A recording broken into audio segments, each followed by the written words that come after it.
Ready? Yes. Hello. Hello, everybody. Hope you're all doing marvelously well. It is lots of lovely people waiting. Who is on? Martin, how are you? John, Anita, Chad, Tom, Mania Tattoo Blackpool.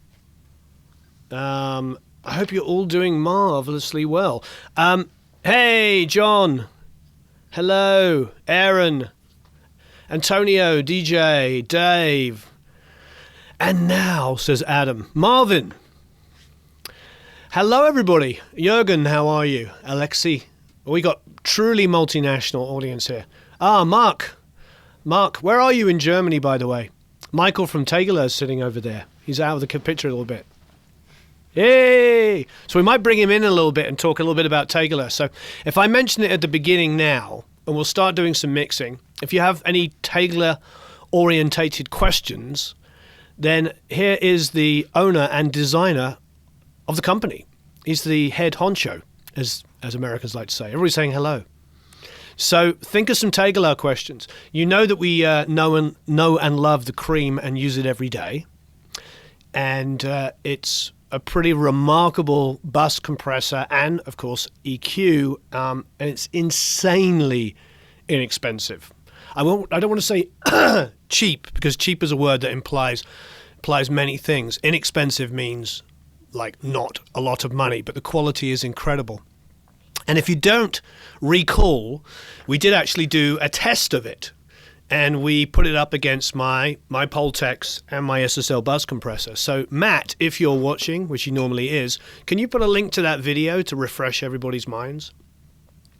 Young Matt. There's always a delay here. The winners of the contest. Well, there's several contests running at the moment. Thank you for asking, Penny. What is interesting, and thank you, we actually just sent out an email, or are sending out an email. We had 1,200 entries. 1,200 entries. Michael has been through the initial 600 and is going through more at the moment. Michael actually might jump on. Michael is over from Scotland at the moment. He's in New York. I love how multinational we are. This is fantastic. Is in New York at the moment, or is he in Philadelphia? I can't remember. Sorry, Michael, if you're watching, he'll correct me. And he was about just over halfway through the initial ones on Saturday. So now that it's Tuesday, maybe he's about 2/3 through. So we're probably going to extend it very slightly. So good day, Ozzy Osbourne. Mark, John, Mattia. Hello there in Italy. Hello in Dayton, Ohio. So yes, Penny, it's going to come up soon, but so Mark says he's in Paderborn, is that right? Paderborn? Paderborn? Oh, okay, no hard A. That's easy then. Paderborn. And you're in Berlin. I'm in Berlin. I was in Paderborn a few months ago. Oh, you were? There you go. He was in Paderborn recently. Do we have any other Germans here? Oh, must do, because Arthur, of course. Sorry, Arthur. I know you're here, and I know you're German. You haven't seen the video, Martin? Hey, so Matt, if you're listening, can you find that Tegeler video? It's the creme. And what I did is I took a mix, and I just put it through my mix bus, which my regular mix bus, of course, is the SSL 4000 compressor, which sounds phenomenal, as you know, and a pair of mastering Pultex. And I put the mix through that in my normal settings, and then I emulated the settings with the Cream and the Tegeler Cream, and you need to... Hi, Dennis in Germany as well. And Humbucker just came from Paderborn. Studio Craft is over there in Berlin in Germany. We do... And Stuttgart, Nuno. Patrick's in Frankfurt. A lot of Germans. We have a massive European as well as American amount of people watching, and part of our academy and stuff, which is absolutely wonderful. Cologne, lovely. Okay, there he is. Matt put it up. So there's the link. Can you see it there? So let me click on it. Open a new tab. Can you hear Max working in the background? Can you hear that? You hear this tick, tick, tick, tick, tick, tick, tick, tick, tick. Okay, I'm going to go over to the screen here. See, there it is. Can you see it? And I did the whole thing. I unboxed it. I did one of those unboxing videos. Oh, wow, it's a very successful video. It's coming on 20,000 views, 230 comments, 1,000 likes. I hadn't gone back to it recently. Wow. Recording blog. This unit is so awesome. Love that. Recently had the pleasure of visiting Michael and his team in Berlin at Tegeler. Oh, this is fantastic. Wow. There you go. So that's pretty fantastic. So let's do some mixing. Hello there in Norway. Hello in Italy. Hello in Pittsburgh. Phil Collins sounding drums. We did a little bit of that the other day when we were talking about the Townhouse compressor. So, Studio Craft bought a Crane. Very nice. I'm going to start the media music course at Artes next month. Saw you on the website. So you regularly teach there. Is that the one in Netherlands at the Artes next month? Can you send me the link to that? I'm not sure if that's the right one. There's a couple of different places that I'm starting to do some stuff up for teaching. So if you can send me a link to that, I'll make sure it's the right one, Humbucker. Hello in Sheffield. Hello in Liverpool. Hey, Liverpool, you've got a great side this year. You're going to have to do some serious challenging for the... hello in Worcester for the Premier League. Called a Pandora and leave the opening to you. Very nice. Cheshire, but you're in Angola. Hello in Sweden. All right, so I could do this all day because we're all over the world and it's very much... I'd love to go to AES in Europe. That would be fantastic. What I need to do is talk to a bunch of manufacturers and see if I can get them to pull the resources to pay me to come over. You want to pay me to come over to AES? When you're in Berlin, can you buy you a bus ticket? Oh, he said buy me a bus ticket in Berlin. Okay, fantastic. Did I buy the RH1176? Which one's the RH1176? Remind me. Hello in Israel. Hello in Denmark. Hello in Mexico. Hello in Detroit. Hello in Scotland. More Sheffield. All right, let's get on and do some work. So what we're doing today is a song that I wrote and produced and played a lot of the instruments on. It's available as a course, and you can get a 2-for-1 on all our courses at the moment. But what we're going to do is we're going to do giveaways for the Academy, because songs like this get featured in the Academy every single month. So we're going to do that. So let's go over back to our screen here. And as you can see here, there's a lot of schnizzle going on. A lot of stuff. Let's go right from the bottom to the top. So first of all, let's have a listen to the final mix.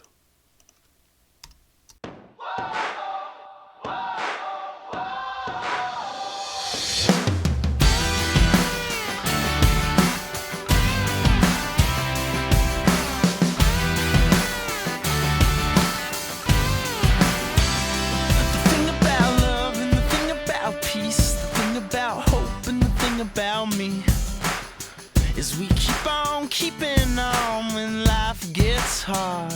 You gotta have strength and you gotta have pride, man. You gotta keep faith when they're telling you lies. You gotta keep on keeping on when life gets hard. We are the young and restless. Together no one can stand against us. We are the young and restless. We are one. We are the young and restless. Together no one can stand against us. We are the young and restless. We are one.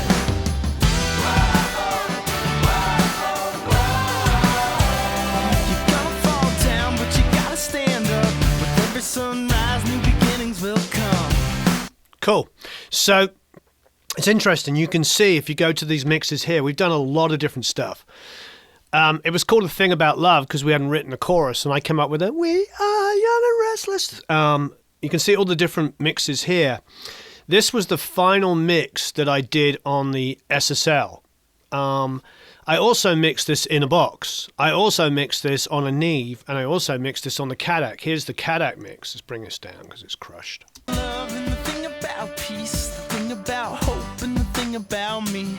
This has got more, you can see more of an open kind of almost hip-hop groove to it. Love and the thing about peace, the thing about hope, and the thing about me is we keep on keeping on when life gets hard.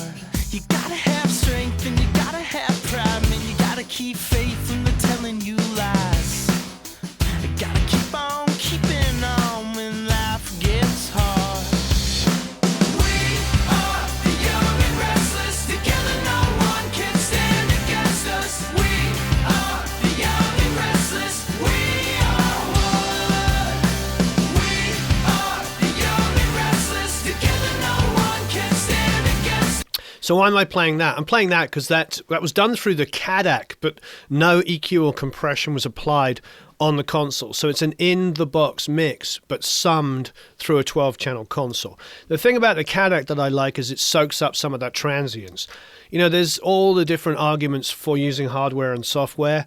You know, I personally, as you can guess, like doing both.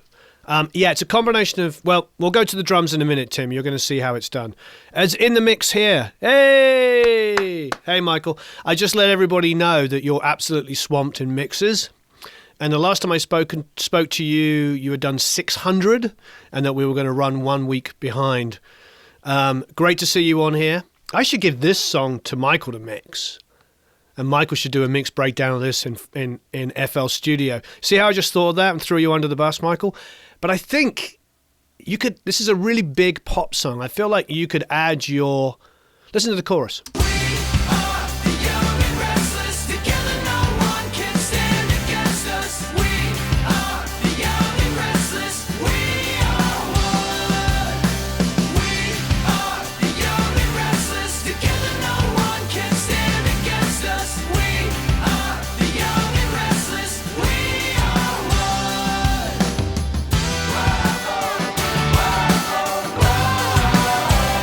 You're gonna fall down, but you gotta stand up. With every sunrise, new beginnings will come. So keep on keeping on. Yeah, Michael, you see that song? It's super, super pop. There's some programmed elements in it. I feel like you could add your kind of approach in FL Studio and with your programming ideas and the fact that you guys are super talented. I feel like you could turn that into an absolutely massive pop song. And that would make an amazing course, because for me, it's like one of the things that we do in the academy that we're really proud of is that it's called Produce Like a Pro. It's not called like mix, this mix, that mix with a mix and that in the mix and the, you know, all of this kind of stuff. And it's interesting because like Michael of all guys is an amazing producer. And not only does Michael produce, he was also writing. I'm singing on this, but this isn't me singing. I should sing on it.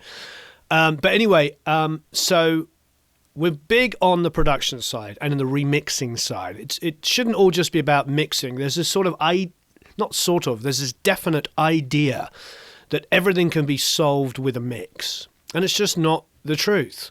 It's like what makes a lot of this stuff really good, and one reason why we've been doing the streaming stuff is that we're able to look at the tracks and talk about them. And no, we just started a few minutes ago. You're not late. So what is interesting about this is we're proving that a lot of it is to do with how it's recorded. It's about production. And it's not necessarily being super clever. It's not about like tons of EQ or compression or whatever. It's about the decisions that we make, about deciding what to put down initially and then what to add to it to build something, and committing to a sound at least enough that it shapes the next decision we make, as opposed to just doing 150 overdubs and then hoping that a mix is going to solve it. And it's really, not says crap in, crap out. I mean, it's a little, it's a little bit like that. You really do need to think about it. And that's not all about necessarily spending thousands and thousands of dollars on equipment. To me, it's like, if you want to sum, like this was summed, that mix you just heard, you could go for something like the Cream, which I know is out of shot, but it's fairly inexpensive. I mean, it's not free and it's not super cheap, but it's for what it is for a SSL bus compressor and an EQ, it's fairly inexpensive. Check out that video. Matt, if you could post it again, that would be great. Check it out and you'll see what I mean. All right, so let's get down to it. Hey, Mark, how are you? I think you texted me and I owe you a text, don't I? All right, so let's see what I've got going on. There's a lot of stuff going on. And, you know, if you get the course, which Matt will put up, you know, you'll see that there's a lot of different things. Now, there is a live drum kit.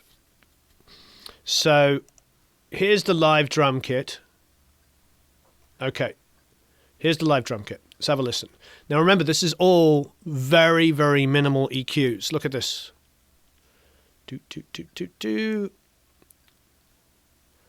There's EQ on it, but it's pretty minimal.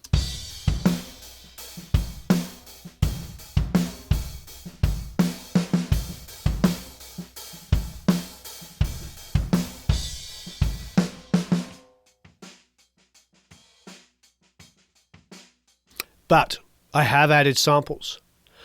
Yeah, Joe Mama says the cream looks like the best thing to buy if you only buy one piece of hardware. I would have to agree.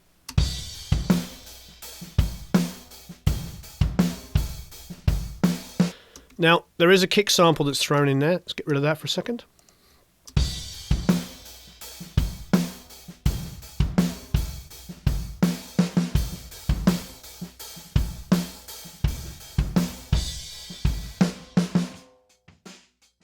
So that's recorded in harmony. It's pretty dumb drum part. As you can see, I edited it around and I created the groove that I wanted here.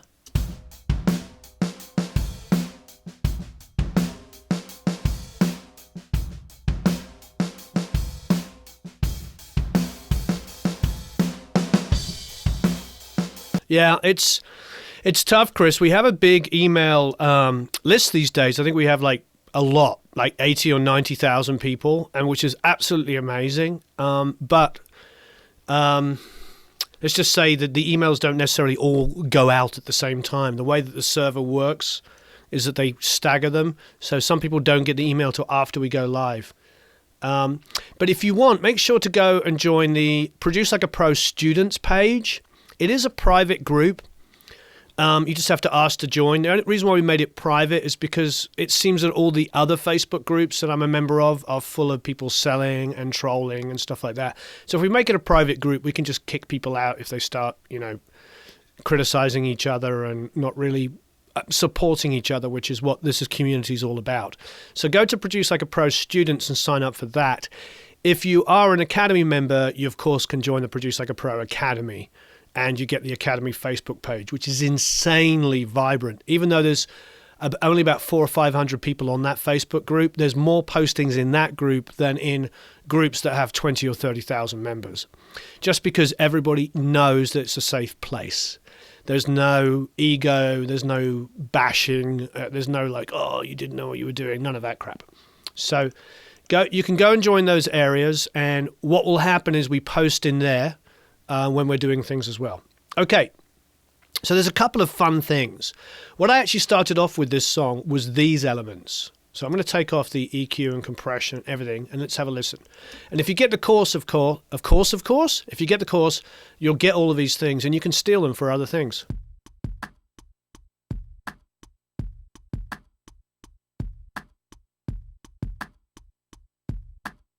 Yes, you can submit your mixes in the Academy.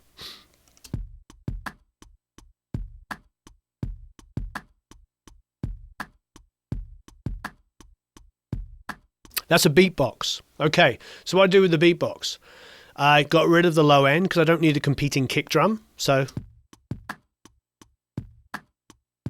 I'll stick this in the middle, just using the stock EQ3, okay, which comes with in Pro Tools. So we'll do the old off. Can you see me up here, everybody? Hello. So this is off and this is on. You should be able to see the bypass going in, but some of you are probably watching and listening on cell phones, but which is perfectly fine. So here it is, off.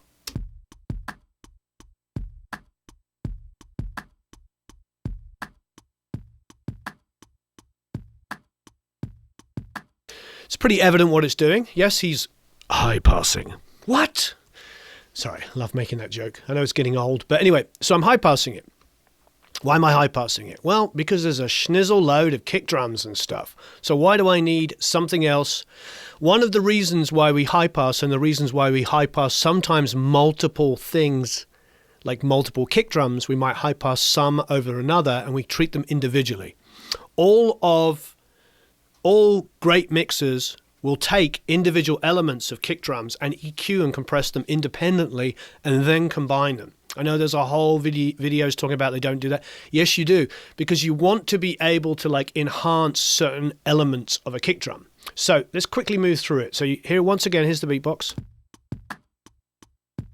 So you got that bit. You got that kind of 150 maximum kind of sound. It's like a little hip hoppy, but it's just a beatbox. It's just me going. Okay, so here's a kick in.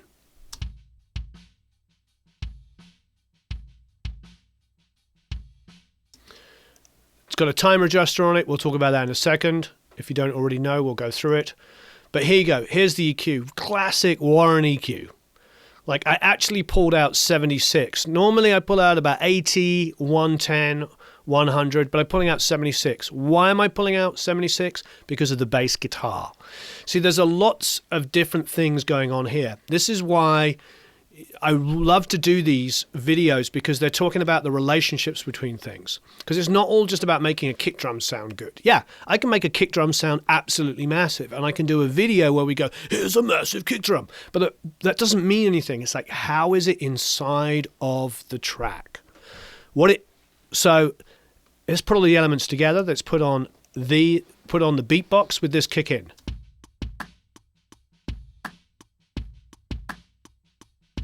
Now throw in the kick sample.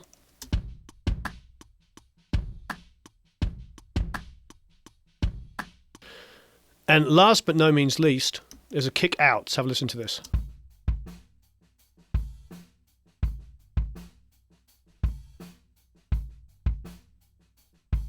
Again, what have I done? I've pulled out 127. Now, you don't see this information. You will soon, but you don't see this information in other YouTube videos, because they're not talking about how, they're not shaping the sound in the relationship to other instruments. I'm pulling out 127 here because there's a build-up with multiple kick drums. I don't want to do it globally. I want to do it on individual elements. Also, I'm pulling that out because between that and also the 76 hertz that I was pulling out on the kick in, those are the areas where the bass guitar needs to shine. So I don't want to, does the Academy do student discounts? Yes. You get a massive discount on Lewitt microphones, like up to 65% on some. We're also doing it with many plug-in manufacturers, and it's growing daily.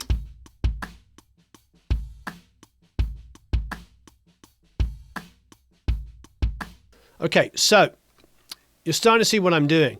Now, I also threw in, and this is what's interesting, I threw in at very low levels 2 kick drums here. 3 total, but super low.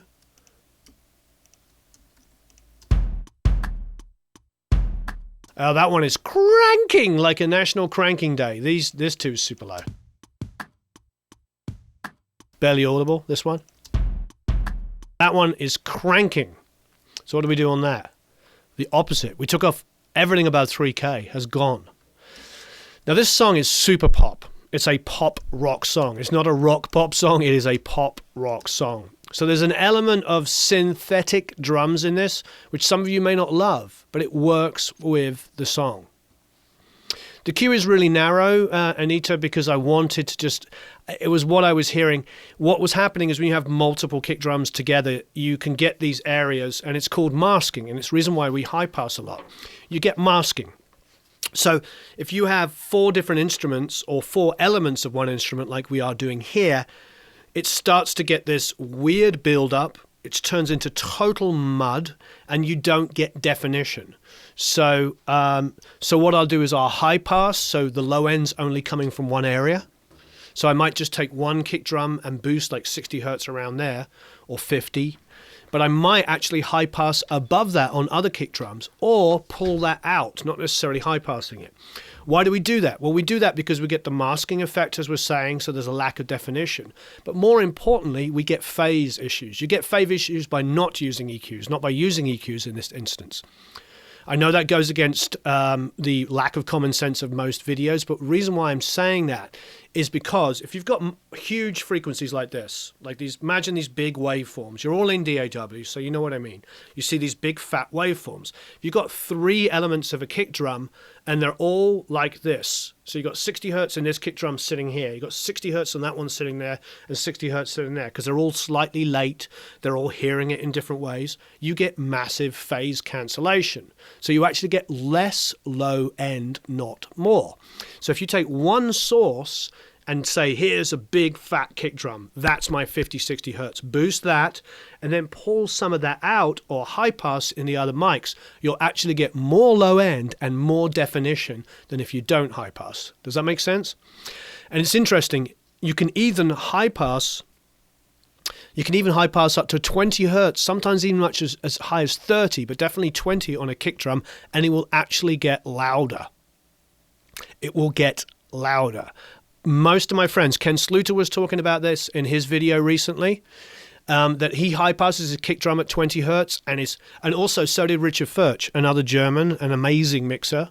Richard Furch, of course, did Prince's big album, Lotus Flower. You know, he was the engineer and the mixer on that, and he talks about that on the Prince album and tons, Drake and all the kind of stuff he's done. He's done so much hip hop and house music. Really talented mixer, and he high passes his kick up to 20 hertz, and the kick drum gets louder. You're all like, what? It's just focus. If you've got 20 hertz and below in your mix, it's just a bunch of low rumble that is eating up the overall volume of your track. Even though that low rumble doesn't come through our cell phones or our little, I can't pick it up, but our little tiny speakers, it doesn't mean that it's not affecting your mix. That's why high passing is really important. Okay, despite the stupidity that tells you it isn't. So those are shaped. Those are shaped. We're pulling out different areas of it, different areas where there's overlap in low end, and we're creating detail. So now you can see big thumping kick. Okay, so what else did I do with this funny Cupid sample? I added some delay. Why the heck not? Have a listen. I'm going to crank this up so you can hear it, but it's a lot of fun. And this is a trick I came up with on my own, but I stole the idea of this, thinking this way, from Mark Endert. And if you don't know Mark Endert, check him out. He did Hey Soul Sister. He mixed the first Frey album that I did. He mixed How to Save a Life, which, I recorded the drums at my old studio. And an amazing mixer. And what he would do a lot, and still does, is put delays on drum mics. Not like every snare going da-da-da-da-da-da-da, but like take room mics or sum the drums and just put like, because it adds this forward momentum. Even if this is your drum mix cranking and you have this little level of delays going,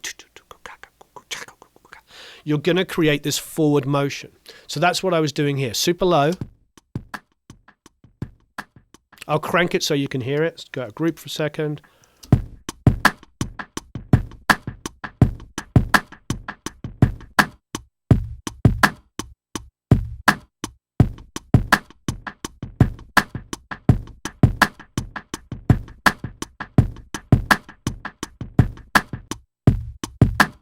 Yeah, it's kind of a catch-22. It is something that I've done in the past, but you know what happens, and you probably all relate to this, is that you come up with an idea and you do things and you think to yourself, doing delays like low level is a good idea.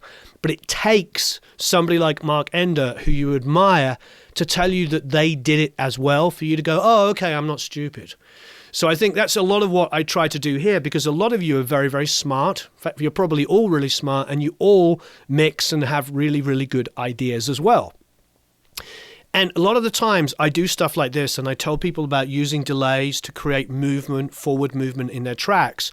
And somebody will go, oh, wow, you do that as well. It's really good to hear and reinforce that the idea makes sense. So yes, I've always done these kind of things, but it wasn't until Mark Endert, who's one of arguably the top 2 or 3 mixers in the world. I think between him, I'm a big fan of Neil Avron. I think he does amazing work. Go and listen to 21 Pilots. It's an amazing sounding record. Linkin Park album he did is incredible. But then I listen to Mark Endert's stuff, like Hey Soul Sister, How to Save a Life, obviously, but all of the modern, like now he's doing tons of pop in Europe, like tons of it, like every other thing. And then throw in Spike Stent. And I've worked with all of those guys. And when I'm in a room and I see them do things and use delays and use the effects in random weird ways like I've learned to do, it makes me think, oh, okay, I'm not crazy.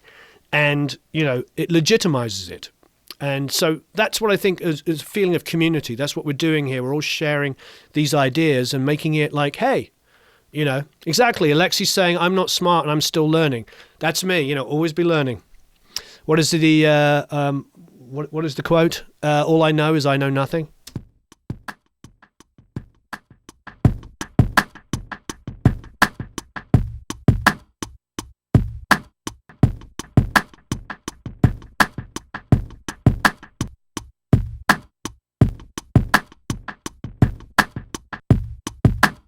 So it's pretty tasty. That's the H delay. The samples are already aligned. So if you get the course, the samples are already aligned. But you'll see also what else I did with this is I low passed here on the delay. And it's just a ping pong. So it's in stereo. It's an analog setting. And it's not full-blown direct or full-blown wet. You know, it's just a tiny amount. Okay, so next up, let's just undo that. You know what I love about Pro Tools 12 or the new Pro Tools is that it does undo on everything. Undo on everything, not just certain things. Like there I just did 3 levels of undo and it was beautiful. Okay. And here I've just got some high mid cut. Why did I do that? Another reason why I did that. Have a listen. That was getting in the way of, yes, you guessed it, the next thing to feature outside of a kick, the snare drum. Here's the snare. Now, as you can tell from my editing, that wasn't a played groove. I added that. This is the groove here.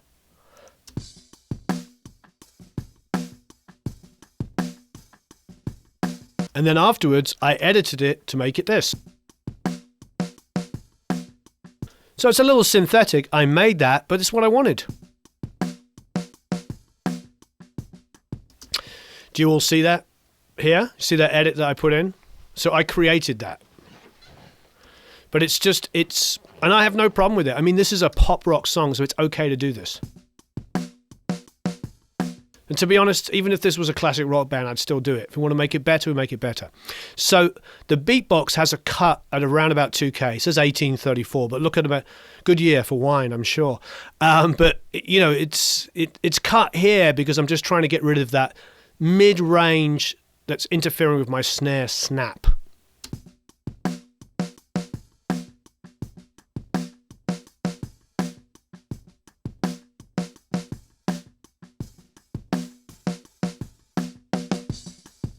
Cool. Yeah, that's great to see that Joe West is doing it. That's the point. It's like we learn that. Yeah, I think the 2018 7. I think this is the latest. I'll have to check. We're supposed to have the developer thing, so we're supposed to get all the latest and greatest.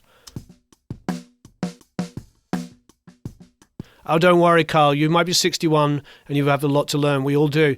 And you won't have forgotten half of it. You'll have just remembered the things that you need to know.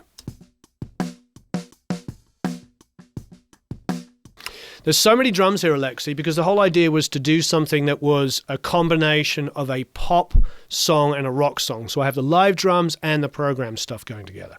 Okay, so there's a gate on here to get rid of some of the bleed.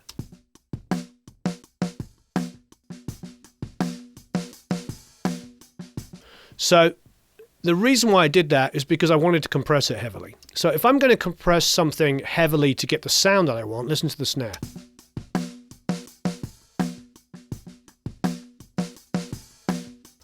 Here's the amount of compression. Watch. Okay, so it's not that much. It's about 2 dB. It's a little less than I thought. But the reason why, if I gate it before the compressor, some of the bleed that's coming through is always going to come through. But if I'm reducing it, then I compress it, then it's at a bearable level. The last thing I want to do, and I know this is logical, but we all make these logical mistakes. I do all the time. If I was to gate it after the compression, it's going to be a lot harder work than if I do it initially. Tom C says you can never have too many drums.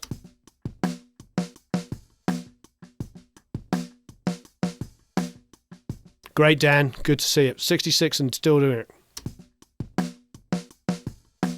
All right, great. Now snare bottom.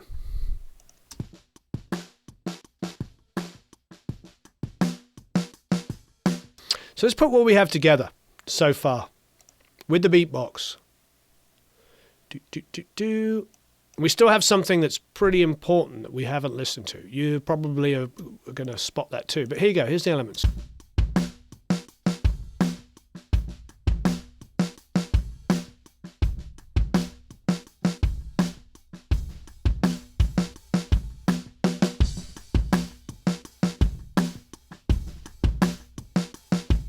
So it's pretty amazing. All right. So we're going to give away a year's membership to the Academy. A year. I'll talk about the gate in a second, Simon. So a year membership to the Academy. What I want to know is, do you use hardware? Because we've been talking about, because Michael from Tegeler is here, we were talking about using the Cream and using that if you were mixing in the box and you wanted to go out and use, just sum through it. Do you use something like that? And no is an okay answer. Everybody's allowed to answer, and you can just say no. I stay in the box, or you can go yes, and it can talk about how you sum or whether you use a console. Just want to know a little bit more about us as a community. So, what do you do? Do you mix entirely in the box, or do you come out and do some summing, or do you come out into a console? And if so, what are you coming out through? Are you coming out through? Are you going just in using your I/O and going in and out of the Cream or something like that? Are you mixing entirely in the box? Are you going through a console, breaking it out? Let us know. Okay, so no hardware, mix in the box. Yes. Oh, and yes. What do you do, Wes? I don't know what the audio tone beast is. Sorry.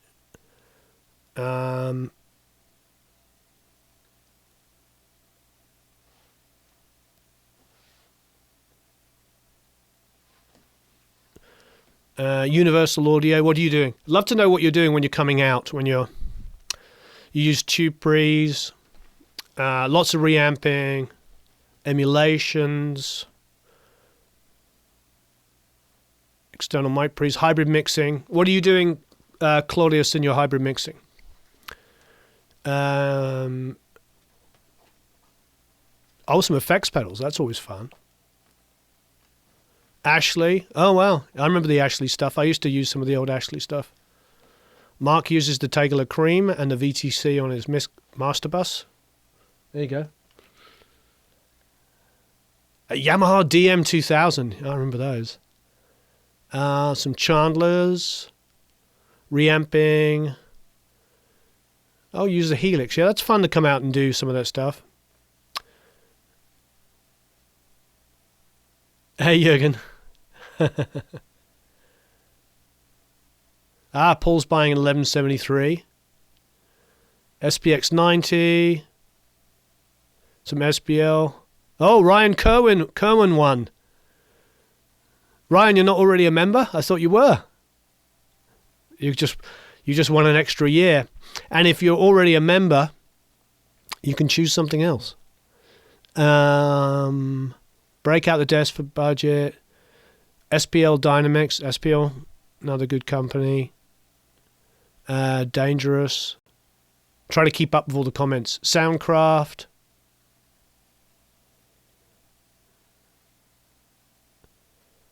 Strymon. Oh, some effects pedals. Another XPX 90. So it looks like Studio Craft says he runs his final mixes through the Tegeler TSM and the Tegeler Cream. Sometimes he uses the VTC. and he likes to use a PCM 70 and SPX 990.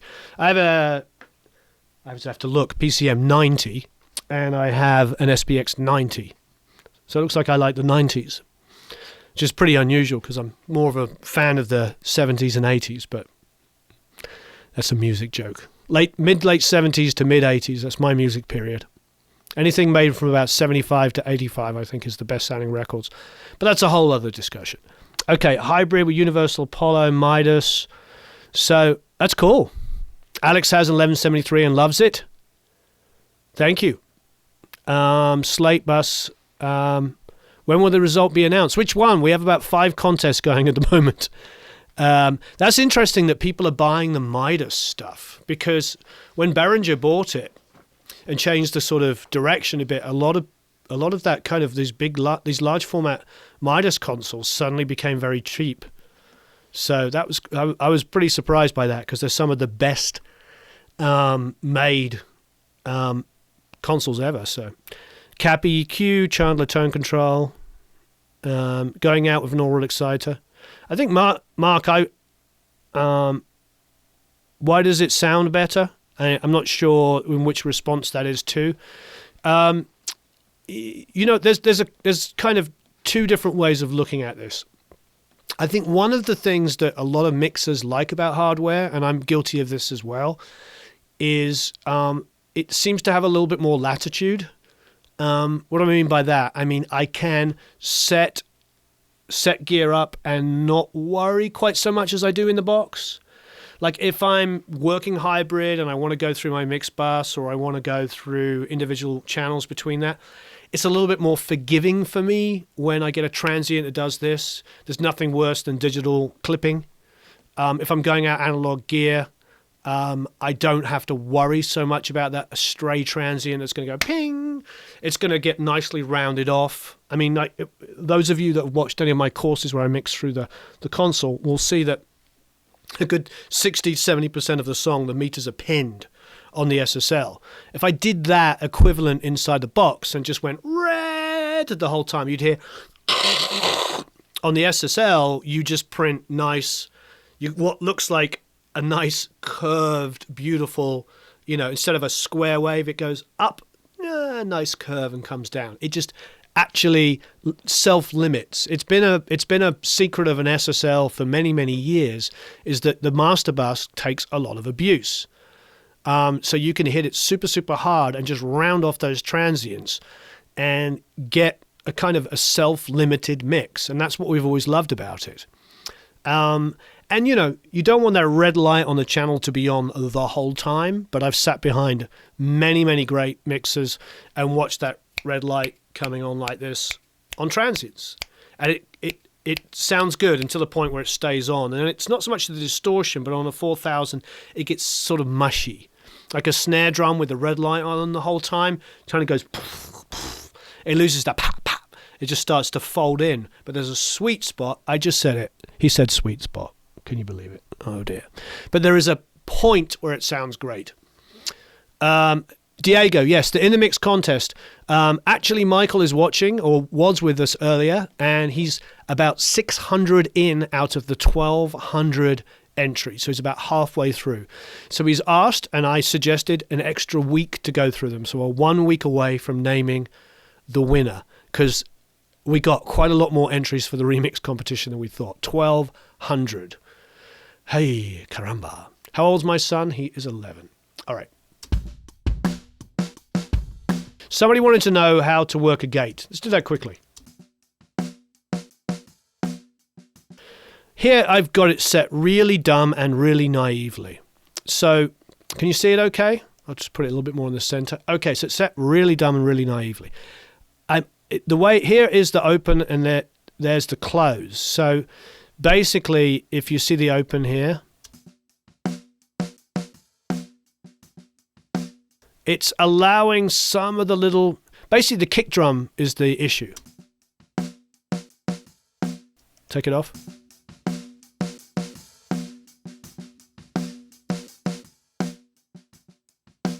So, this is set very naively and very simply, but basically I'm just saying, hey, everything below a certain volume, a threshold is basically going to be ignored.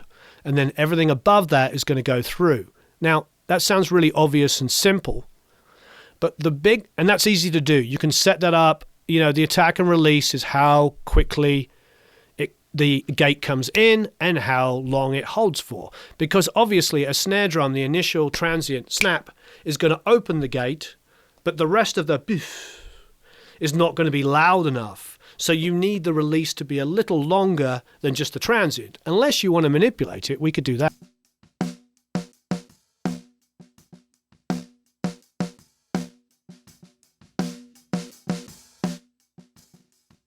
That's extreme, but you see the release on 1.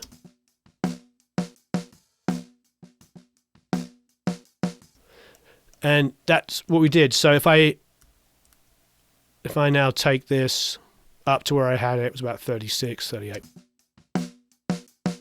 It's still shorter than the actual sound, but that's what I wanted to do. I wanted to tame it. So another thing the gate can do, in this instance here, is a little bit like a transient designer.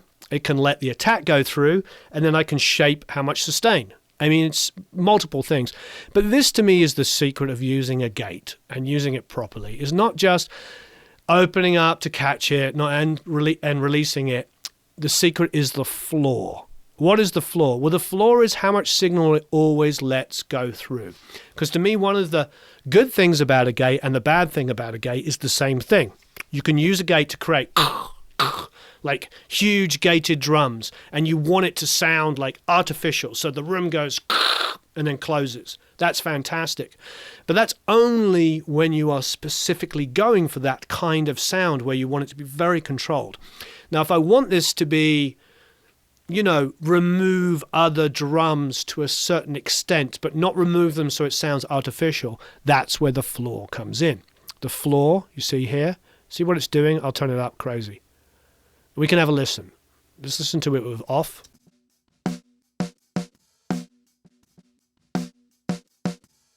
See what it's doing? You're just hearing the snare. Tiny bit of other grace notes coming through. But you see how artificial it sounds? That's not the attack or release, that's the floor. So if I turn the floor up the other way, it's doing nothing. The gate is opening and shutting, but it's letting everything else go through. So let's find a happy medium around about here.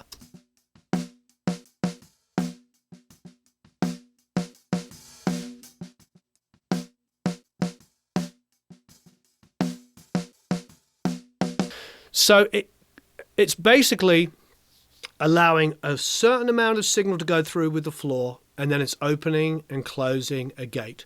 So it's a very, very important thing to do, and it works really, really well because it stops the instrument you're gating, in this instance, a snare, from sounding completely artificial.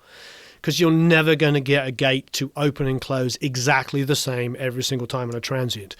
And I mean, that's the beauty of working in a DAW now. We can go in there and we can automate stuff. If we have the time and you want a snare to sound absolutely perfect, you can go in there and automate every single thing. You can also use strip silence and stuff like that.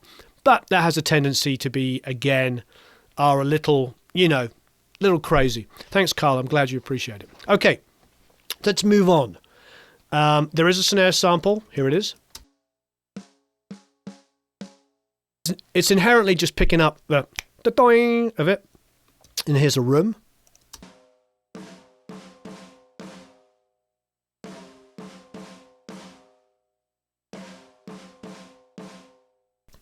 Very primitive. Here's my live hi-hat, and the only EQ I've got going on this is high pass. Hi-hat could definitely come up. And then my tom mics, I actually let breathe because the bleed wasn't that big of a deal for me. And also I'm looking for ways to make this sound real. You'll notice, those of you that have gone as far into that do record drums, that Glyn Johns' technique was sort of over the floor tom, facing the drummer, facing the snare, and getting a sort of a view of the kit from that side. I've accidentally found before, when I was a kid, before I knew anything about the Glyn Johns technique, is that the floor tom mic, when not playing a floor tom, was the best sounding mic. See what I mean? So I'm going to put this up the center and I'm going to crank it so you can hear it.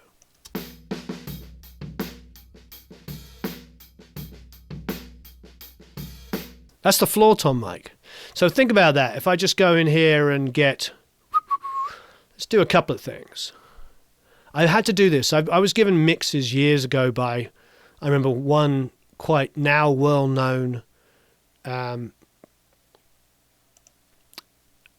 producer sent me something to mix, and the overheads were completely out of phase and just trashed, and I couldn't get anything to sound like a stereo drum kit. So I took the rack and the floor tom, EQ'd them, and they became the stereo image of the drum kit. And that's how I got overheads. That's how I got everything. And so, listen to the floor tom mic here. See, I'm going to abuse it. Let's have some fun.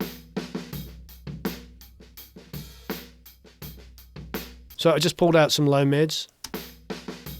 Let's go in. Let's go to around about 60.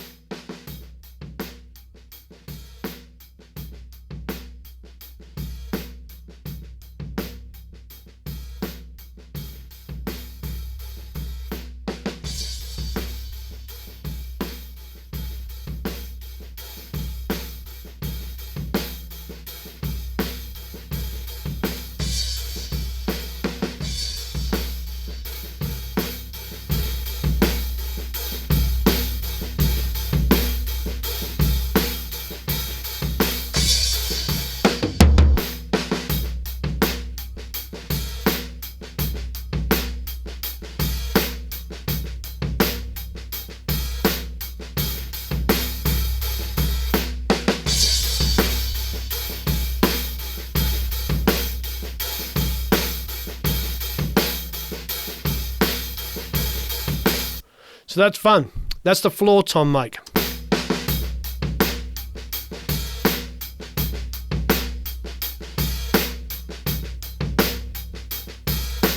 I mean, it sounds like a room mic, doesn't it? No, I'm not cleaning up the tom mics. I was just proving a point here that sometimes the tom mics can be your friend. When they're decently recorded like these are, they become something where I'm adding some ambience. So I don't always clean up the tom mics. Sometimes I do, if I have really amazing room mics. Other times I don't.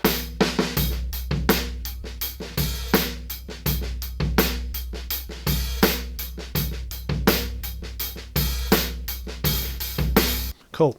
So see what fun that was? So anyway, just a little illustration. It's fun to spend some time with the stuff you're provided and listen to it and decide, what do I want? What's the drum sound? What am I going for? Okay. Let's do our second giveaway. So we talk about recording drums all the time, and we seem to spend a lot of time on it. And on Thursday, we're going to open up this same song and go for a little bit more. But I think drum recording is still a little bit of a mystery. And I think that there's a lot, because there's so much information out there now, and it's great, but I think it also confuses. I also think that there's a lot of confusing stuff talking about mixing, where most of the mixers that we know and love will supplant their mixes with additional samples, and then others will say that they don't, but they do, because they don't want to appear like they're cheating. The reality is like, you have to get it to sound great. And if with a pop rock song like this is like, we just pull out all the punch, don't pull any punches and just do what we want to make it great. There's a ribbon mic there, which is great to hear. So what I want to know from you, this is for a year membership of the Academy. What I want to know from you when it comes to drum recording is, do you have any tricks? Because you know my trick. I have a crush mic here. Here it is here.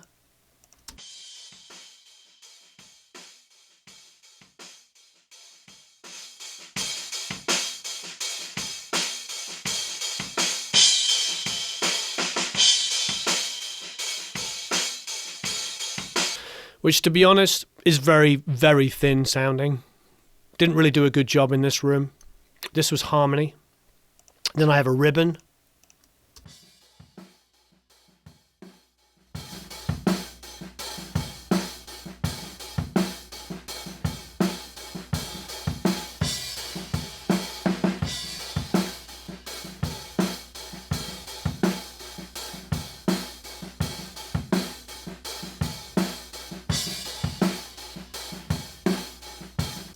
Now, you know that I do the cymbal trick, where I put the cymbal in front of the drum kit and then mic that up. So my question is, and you're allowed to say yes, and you're allowed to say no. How have you recorded mic? Have you recorded mics? I'm not with it today, am I? Have you recorded drums? Question number one. You can say no. You've never recorded live drums, and you're still entered into the competition to win this free year. If you have recorded drums, is there any little trick, any one thing, any mic that you did that you could share with us? Hi, Bengt. That you could share with us? We would love to know. And I am going to run to the restroom. Hey, Andrew. Is Andrew there? Is Andrew there? Yes. Andrew, come in. You're going to get thrown under the bus. So this is Andrew. He's going to read out some of these things. So to win a year's competition, year's membership to the Academy, I asked everybody if they had any tricks, and if they don't have any tricks for recording drums, it's quite okay. Okay. So say hello. This is Andrew, everybody. Hello. How's everybody doing? All right. So let's see. So no tricks, just capture the best sound possible. Use drum replacement with samples if necessary. No tricks. Yes. +1 distorted room mic sometimes. Nope. No, I haven't. I have my favorite drum mics, all dynamic, Shure and Sennheisers. Nice. Very nice. Yes, live SM57 on high overheads, just for recording, no PA. Hello, Philip. How are you doing today? You're going way too fast. I've never recorded live drums, only use Easy Drummer. Nice, very nice. I've been meaning to try that out. My trick is to make sure the drummer has a good headphone mix. Exactly, that is very important, because then they know where they are and they feel more confident and play more confidently. And then we have a winner. It's Sebastian Pereira, if that's how you pronounce it. Sorry about that. Yeah, congrats. Let's see. Yes, recorded jazz drums with a single PZM. Very nice, very nice.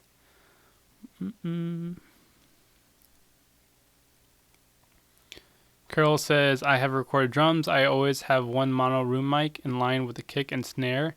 About 5 meters. I crush it a lot, and I just can't make drums without it. Nice. I sequence synth drums. 1 track equals 1 drone.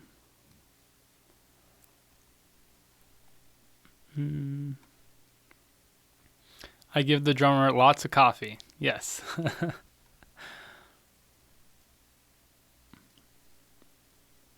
I recreate overheads using Easy Drummer. It makes a big difference in the width of the drums. Oh.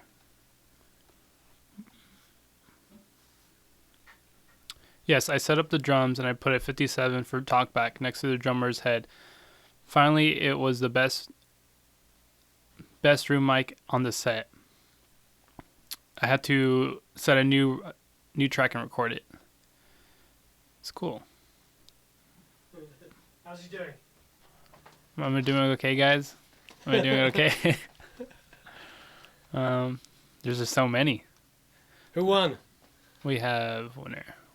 What was the comment? No. See, there you go. That's okay. So we talk about... No,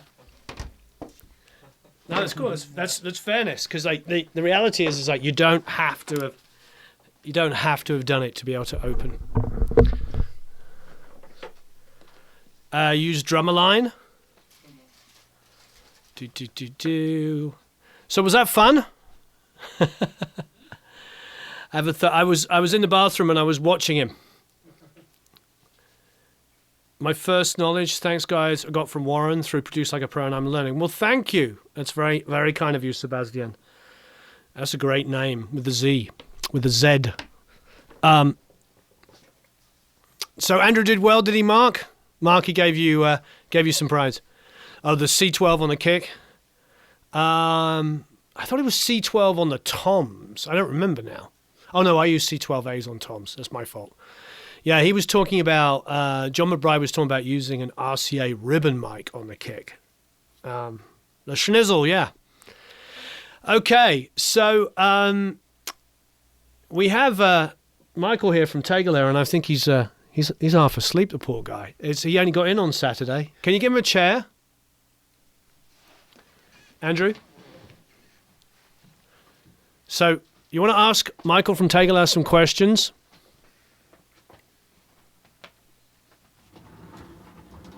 $5:45. Let's ask him some questions. Oh, in the meantime, could you like and share? I just want to make sure I can... Hi, Michael, you might have to get a little closer because we've only got the one mic here. We're pretty low tech today. Hey, everybody. Can you hear me? Oh, yeah, I can hear you. Yeah, I'm going to keep Okay. this on so I can hear. So how are you? Yeah, I'm fine. How was the flight? The flight was nice. I was booked to Zurich and then to LA. And in the morning I was up at 4 and then I read flight is cancelled. Oh. Oh. But they got another flight for me over Frankfurt and Right. I arrived here. Oh, so did you still go through Zurich or not? Yeah, no. I have to fly from Berlin to Zurich and then to Yeah. LA. Yeah. And that was cancelled in the last minute and then So we went from Berlin to Frankfurt to LA. yeah. Oh. That's And I came here 1 hour earlier, so it's so okay. it actually worked out to your advantage. Yeah. Who did you fly with? Lufthansa. Oh, Lufthansa. Great. It's been years since I've flown. I haven't been to Germany in a few years now. We're in England, and I don't know if there's any British and UK people watching, but there's that tradition of going to play in Germany. It started with the Beatles.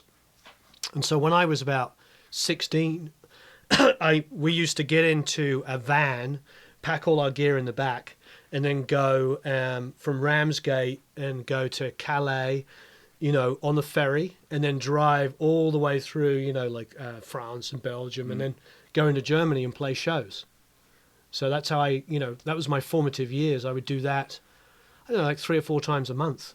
And it paid well enough that you could go over there, play 2 or 3 shows, and then come back. Often we would sleep at the club or in the van, and sometimes we'd have a hotel. But I don't know if that still happens. Do you get British bands still coming over? I don't know. Since Oh, you're a house guy, aren't you? Yeah. He's not a rock and roll guy, so you don't go to see bands. Yeah, the last band I've seen was Billy Idol, but Oh wow. Yeah, and he might be British, but he of course lives in Los Angeles. So yeah, I have to visit him. yeah. Oh, fantastic. Are you visiting him here? No, I have to since I'm here. There you go. Yeah. There you go. So I need an address if someone knows the address. Does anybody know Billy's address? If you could text that. Yeah. Here to public, please. Yeah. Strong shirt game. They like your shirt. Thank you. Yeah, That's Italian. It's an Italian shirt. It's definitely very like, hello, I'm over here. It's not me. I'm in grey black. So,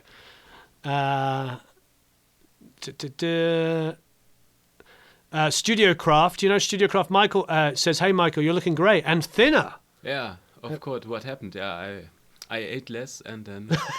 He ate less. Will he know who you are, Studio Craft, if you say your name? I know he's in Germany, and we were talking about it earlier. You boost 50 hertz. We want him to try 60. I think 50 works great for kicks.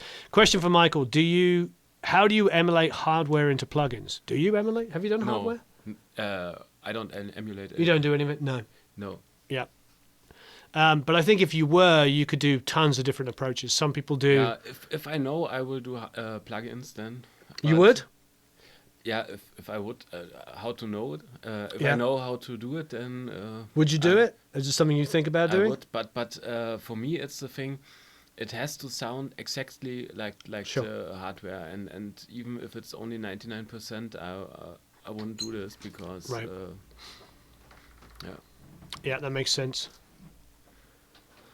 Joe says, "Is the Tegeler guy?" Yes, this is. This is the man but himself.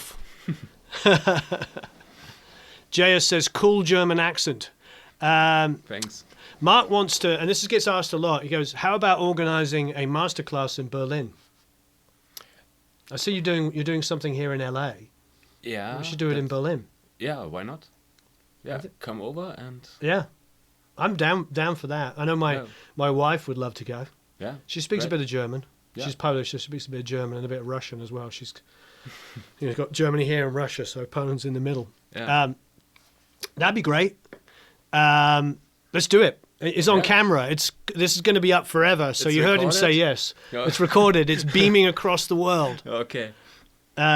Scott says that's definitely a German cert. He said it's Italian. I think. Yeah, it's Italian. Yeah, it's okay. If it was German, he would tell us. Joe says he wants the cream. Well, Yeah. Scott Get says one. German engineering perfection. Thanks. Paul says, where did you get the inspiration for creating the cream? Yeah, that's. I read about engineers using a compressor on the mix bus. Yeah. And always do the smile curve with the EQ and to get an idea how it sounds after mastering Right. already. So if you mix into the compressor, Yep.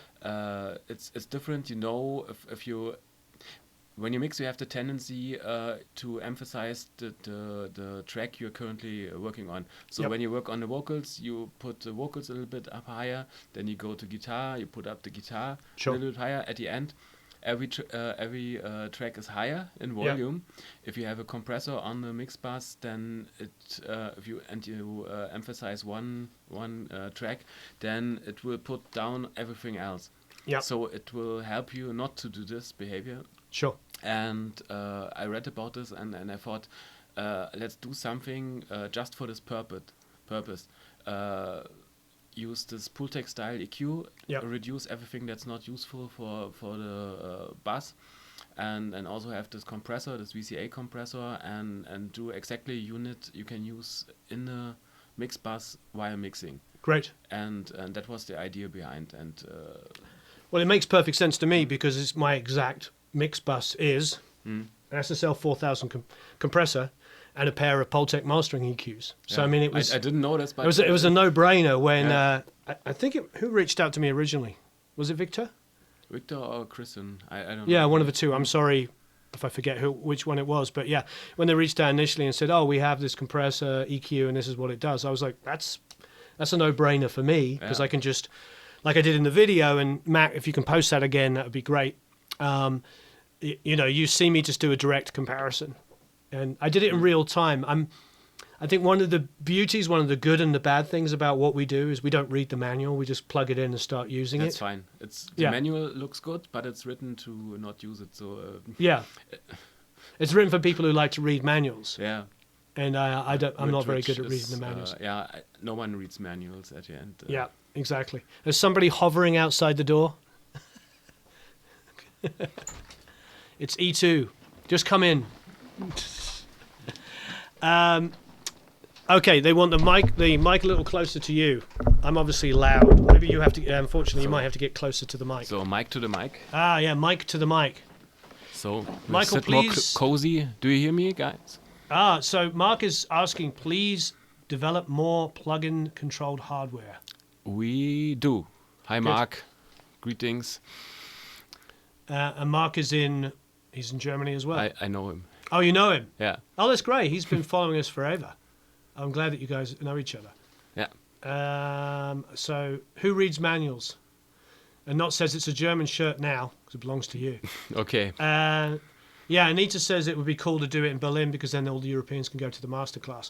When we do our masterclasses here, we had 20 people come in to Nashville, and we had Scotland, England, Australia, I'm trying to think of other countries. Oh, Germany. Ralph from Germany came over. Trying to think, do we have 2 Germans this time? We usually have about 30% Europeans. But I think if we did it, obviously in Europe, we would get a ton more. Men don't read manuals. This is true. Tony says, love manuals. Well, there you go. You're the exception, Tony. I'm glad. Says, I was at the workshop in Vienna and I can highly recommend it, says Hannes. Did you meet?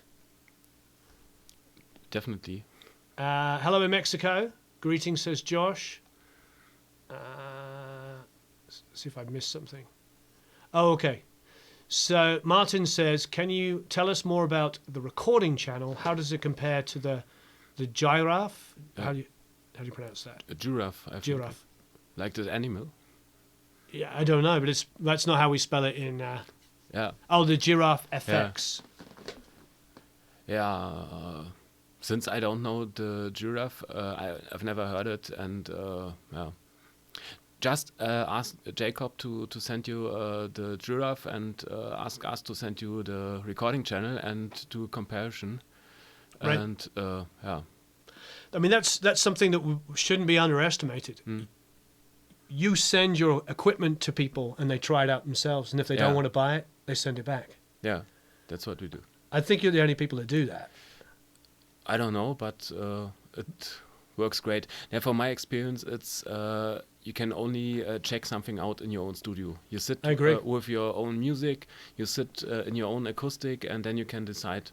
Yep. So when you're in a shop or when you're on an exhibition or whatever, you cannot really compare how it sounds, and that's why we started to send out stuff to studio, and then you have 14 days to check it out.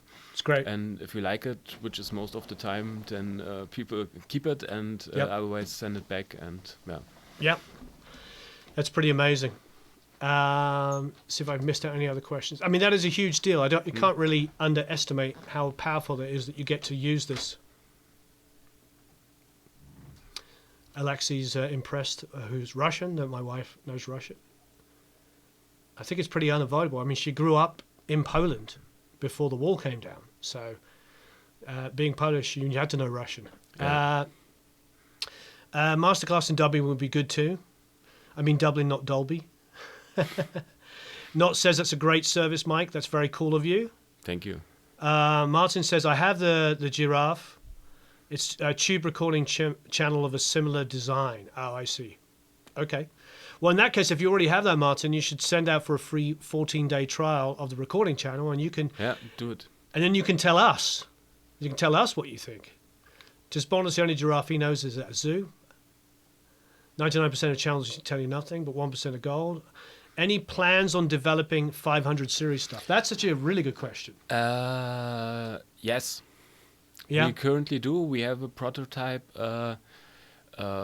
laying on my desk for a year, I think now. Yeah. And then someone was in the studio said, I want 10 of that. Nice. And then I said, yeah, why not do this? And the thing is, we have so much ideas, and you always have to Sure. do every step to develop it. So I would release a new gear every month, Right. if we had the resource. But we are going with this remote controlled stuff, and want to have more of this, and also have the 500 series, something new. And the problem with the 500 series for us, we mainly do tube equipment, and it's not so easy to build tubes into the 500. You don't have the high voltage, you don't have the current for heating the tubes, for heating more than 1 or 2 tubes, and then space is limited. And also, as you can see, I like the big knobs. Yeah. And with the 500, you use small knobs, and everything is so tiny. That makes sense, though. I mean, look, So I have a lot of 500 stuff there. You can see that there's the little Pultex there. And I do actually like the way they sound. They used 2520s, so they have the APIs. But for tube, I don't know how you would do that. I mean, how would you get the voltage? Yeah, you need some electronic to use the 16 volt that are inside and power it up to You'll high probably have to design your own 500 series rack. Something voltage. Other companies tried it. Yeah. For example, TubeTech, and Yeah. it didn't work out. So Ah. the 500 is a standard, and if you try to do something else, that I don't think that will work. Right. So actually, API had to come up with a version, and then Yep. everyone would use this. And Sure.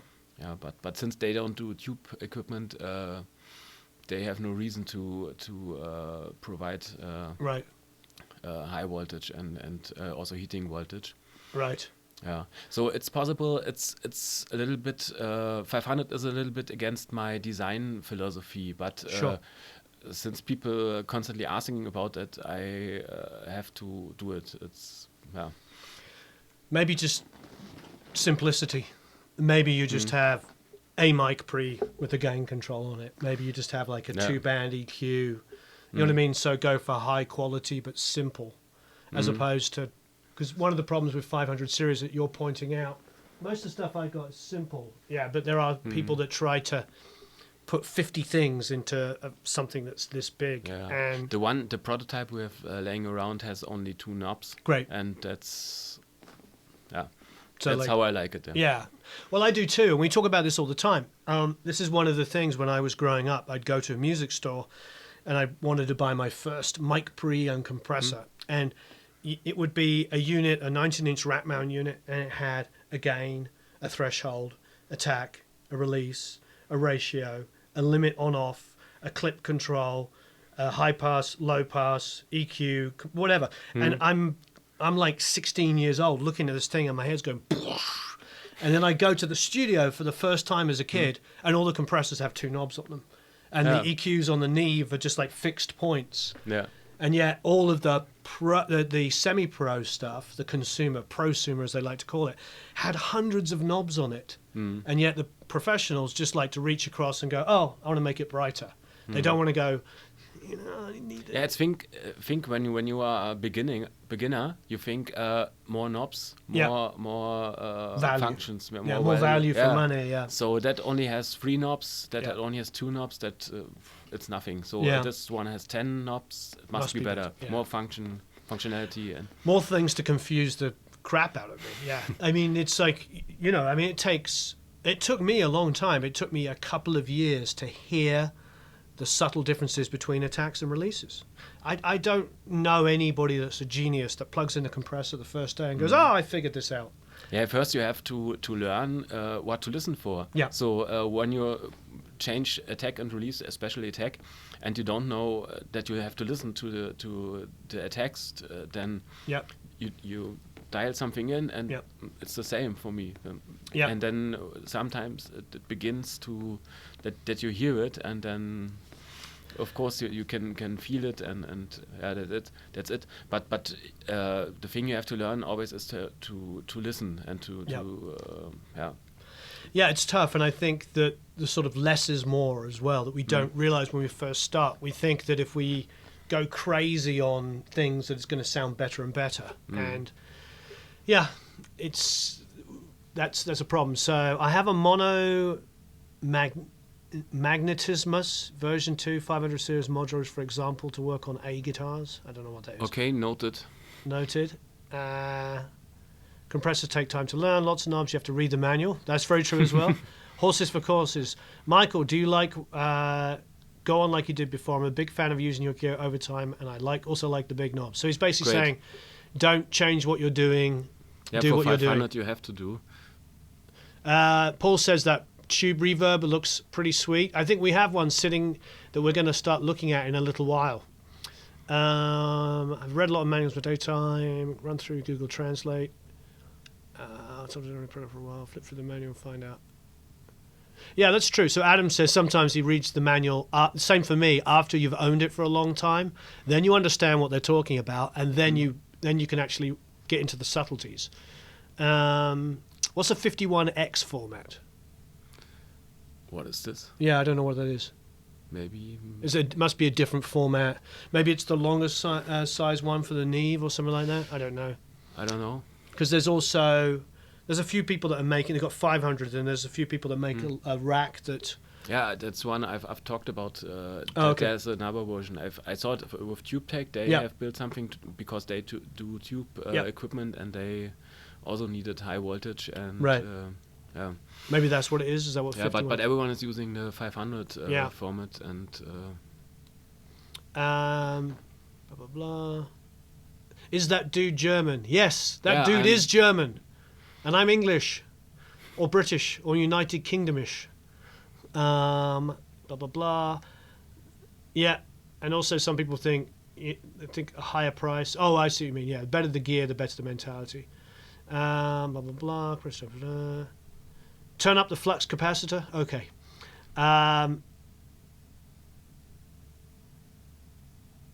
Compressors are really simple, blah blah blah. RCA compressor, one knob came from Vietnam. Yep. Oh, I see. It means the war, the Vietnam.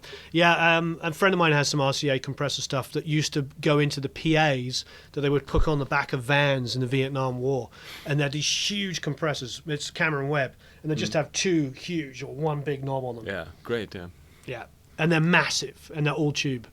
Any tips on a learning attack and release? Yeah, drum loops. That's how I learned how the compressor works.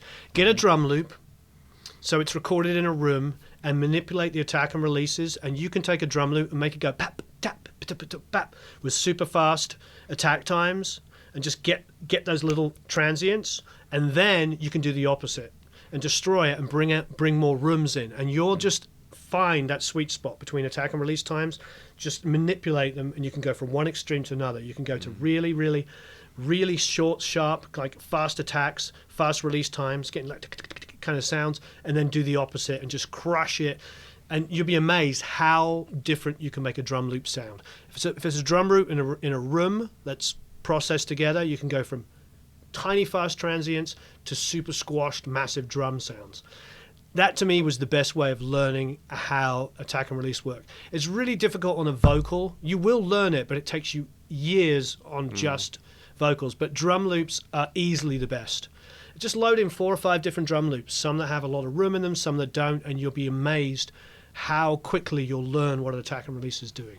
And what you also can do is for the release, try to match the release time with the beat, so that Sure. that the compressor swings with the beat, and then when you reach this, then the compressor makes the drum loop more swing, so it Yeah. has more. How to say it? It's Groove, yeah, swing, it's more groovy if you Yeah. match the release time with the Yeah. 440 beats. Which is a lot easier these days, because in a DAW you can just highlight the length and it will tell you what it is. Any tips about mix bus compression? I mean, for me it's I tickle it. I get 2 to 4 dB maximum, and and I'm using. Here's my wife. Hi, Mama. This is Michael. We're on a live stream, but it's my wife, Kasha. Michael's from Germany. So planning on trying some. Okay. So yeah, with the mix bus, personally, I do 2 to 4 dBs worth of gain reduction. There is no rule, but to me, it's like if I'm doing compression, I'm doing it, in series, lots of different times inside of a mix. So by the time it gets to the master bus, it's just taming it. If I'm going 8, 10, 12 dBs worth of gain reduction on my master bus, then I'm doing something wrong. It should be there to tame it and glue the whole thing together. So that's not an exact science, but 2 to 4 maximum to me is the most. You're married to Kasia? No, Kasia. That's Katarzyna. That's Polish for Catherine. Okay. One question Katarzyna. was if we are doing more remote controlled stuff. Yep. And we Oh, have 3 different prototypes Yep. In the office, and we will release it one by one. That's something I'd really like to get into. I think for me, and I've seen a couple of companies, Wes Audio sent me some stuff a while ago, but what I wanted, you have a lot larger product base and you're developing a lot more stuff, so I really want to get into that because I like tactile. I like being able to, you can tell, look, Yeah. I got more gear than most big studios have got. You know, when it has to sell, there's a CADAC console sitting down there as well. You know, and I've got stuff in storage. I love equipment, but here I am. I'm mixing in a box here, but I combine the two worlds together. To me, the future seems to be in a hybrid world, having a handful of nice pieces of hardware that when I open up my session, it just goes and all the settings come back. Yeah. But it's not only about mixing, it's about recording. Because think about it, for me, it's like, at the moment I'm doing an album with a singer, that's the guitar player in there who's doing some programming, working at the moment. But when the singer comes down, he is one of the most dynamic singers I've ever worked with, but in a good way. He does a whisper vocal, he has a low octave, he has a high octave, he's operatically trained, so he has massive stuff. So here's my mic pre, and I'm sitting there like verse, chorus, pre-chorus, output. I'm balancing the output, I'm hitting my input sensitivity really hard, and then I'm adjusting the output going into a compression chain there. Now just imagine if I had all those settings saved via, now you don't use USB, you use your own. We use Ethernet. Ethernet, yeah. Ethernet. So I could open up a session, the band, you know, with the band, the Matthews, that's the brothers, open it up, and I could have my verse, my pre-chorus, whatever. I could have all my settings ready to go. Just go into record and boom, off I go. Record compression with my attack and release times, my ratios, everything. And I only have to get it to sound good once, and then it's always going to come back. And that's the best recall sheet I've ever seen. You know, because our recall sheets, like everybody else's, are the cell phones. We take photos, you know, and we try to get it that way. So it's a great idea. What you also can do, we have this digital recall sheet plugins. Nice. If you own something of the not remote controllable hardware, you can download the connector plugin for free, and it includes plugins, for example, for the Creme.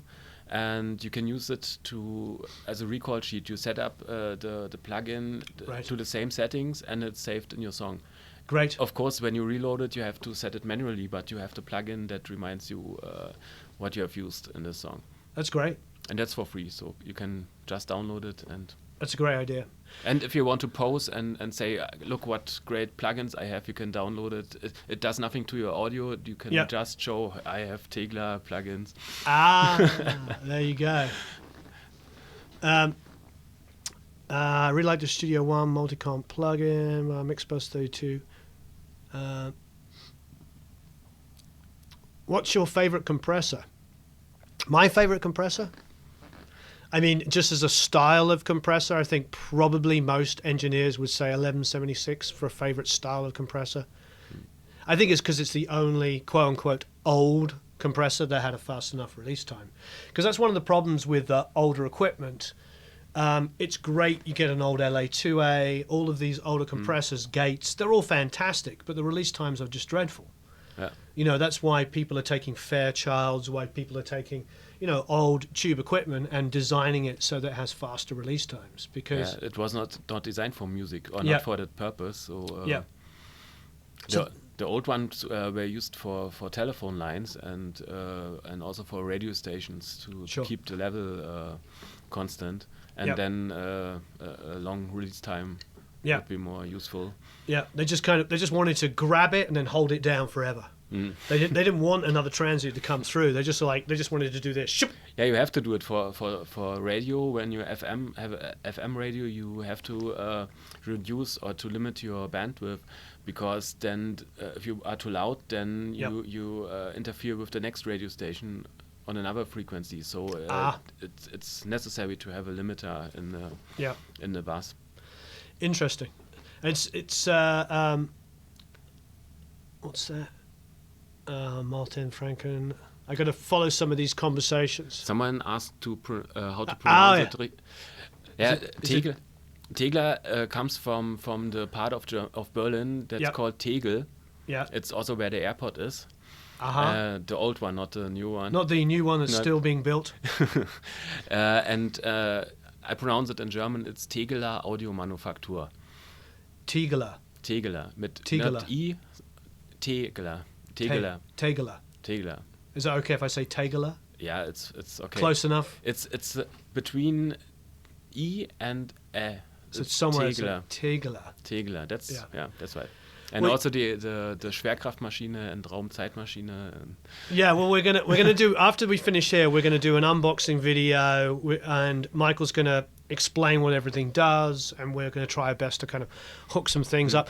I'm probably gonna do another video in my own time using everything. But while I've got you here, I'm gonna like go, what is this? What does it do? And you're gonna describe it, which is so. And we're gonna incorporate that in the video. Will do.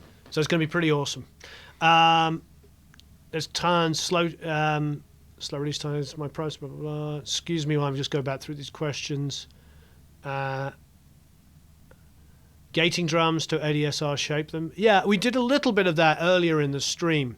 And by the way, if you haven't, there's some Polish people saying hi to my wife in Polish. If you didn't already see that, we did talk about that in the stream. You know, the attack, decay, sustain, release, etc. I do believe I'll go back, load in some drum loops and play with your compressors that way. That really is the best way. I hear that some radio stations are using a limiter because they're obviously not using a limiter because they often bleed into each other. I'm not sure about that. Technical mix and mastering quality, balancing EQ and compression, limiting and panning. Yes. Ronnie says 99 Luft balloons. Yes, we remember it. Luftballons. Yes. I remember that in England. It was like she sang half the song in German and half in English. Yeah, normally in Germany it was released in German only. Yep. Then later I found out it's also an English version. Yeah, which was huge. It was a big hit. Wasn't it Eurovision Song Contest winner or something? I don't know. I don't thought watch so. this. Yeah. No, this is one. When will you make a Tegeler RCA BA6A? Where is that? That one. Oh, I missed that. In the Schwerkraftmaschine we have modes that emulate different compression behavior, and also we have some that emulates the behavior of old VCA, old Verimü compressors. It's called classical Verimü, and you should try this to compare it with the RCA BA6A. Right. I don't say that it's 100% emulation of it, but it's really close to what old Verimü compressors are doing. Great.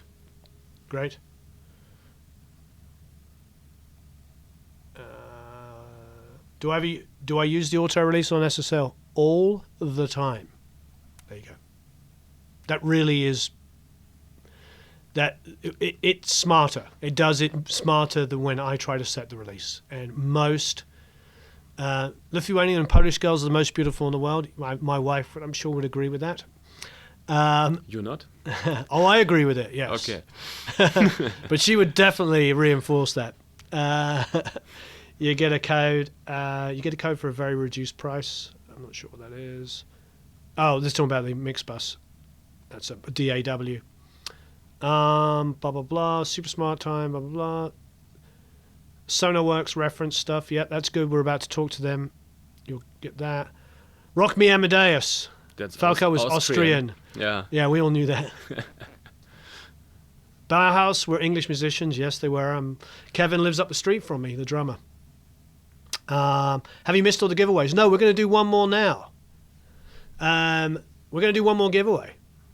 Das Boot, yeah, that was a great. Has anybody ever seen that? That was an incredible show. Okay, so we're going to do another giveaway. This is going to be the last one to win a year in the Academy. What do you want to know about an audience? We don't do questions where they have to be clever and like try and guess something. We don't think that's fair. We use this to build community and understand each other. So if you were to talk to your audience, what would you want to know about them? Like a question like, what are you looking for? How about like, if they had a question, like if they wanted you to build something, what would it be? How about that? What do you want to know?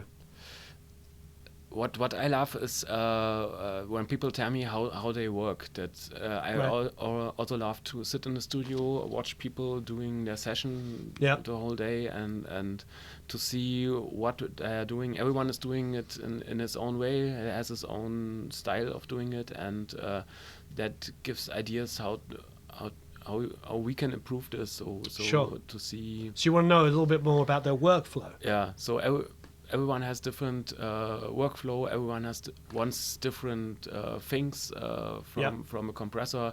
One says I need it clean and really precise. The other says it has to be color and Sure. bold and Yeah. that's an interesting thing. And Okay, so how about just stick on compressors, because we've talked a lot about the cream, and you guys have already seen that video. And if you haven't, Matt will obviously repost it as well. It's probably already under the video.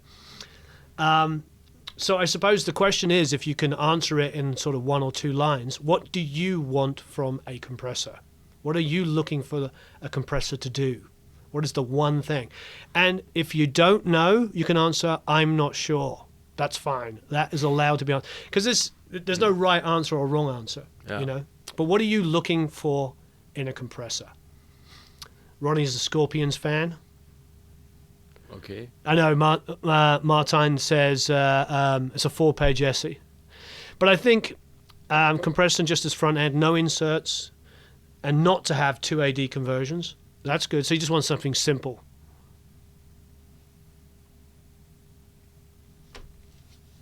If you buy a cheaper course, so limited for a free one. Yes, there is a flash for 2. Yeah, you can buy. I don't know. I mean, to be honest, I asked Matt. Something doesn't kill my budget. Well, I think that's with Tegeler. I think you know that you're always going to get an amazing price. I mean, they sell. We also have this in mind when you see we produce in Germany, so it's not shiny stuff that is reboxed in Berlin, but we build it on our own, and we try to keep all the distribution chain very flat. So we have a few dealers, but we sell mainly directly, and that's why we have this pricing. Because if we would use distribution in other countries, and also then the dealer, the price will be much higher, and so we want to keep it affordable. And I think it's the new world. I think it's the new world. I think that's how it works. Ozzy Osbourne, he's funny, a cup holder. But you know what's funny is what's interesting is if we scroll back, we've had a couple of hundred comments here, and most of them, I've gone back too far, are color. Now, it's not that, so here you go, even the sound, the one that doesn't come, compressor for distortion, harmonics, transparency, flavor, not sure, makes my drums sound like grenades, punch, grab and color, Kraftwerk. We all want everything to sound like Kraftwerk. Tone and shaping, glue, even out dynamics, glue, makeup gain knob, fix the mix.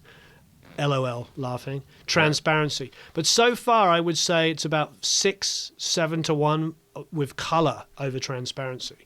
No idea, not sure. Transparent, compact sound, compression and smooth color. Clean UI and blend knob. Color and punch, color. Few options, more color. Stable levels. Tone saturation, mostly flavor, so color again. Compressor is versatile and sounds good. Claudius is very factual, I agree. Thank you. Yes, Edie, I appreciate it. Edie. Do you know Edie? Yeah. Oh, okay, good. Edie's online with us all the time. Yeah. I met him at Musikmesse. Oh, fantastic. Anything I can't get from my plugins? Well, that's a given. Looking for some color in the compressor.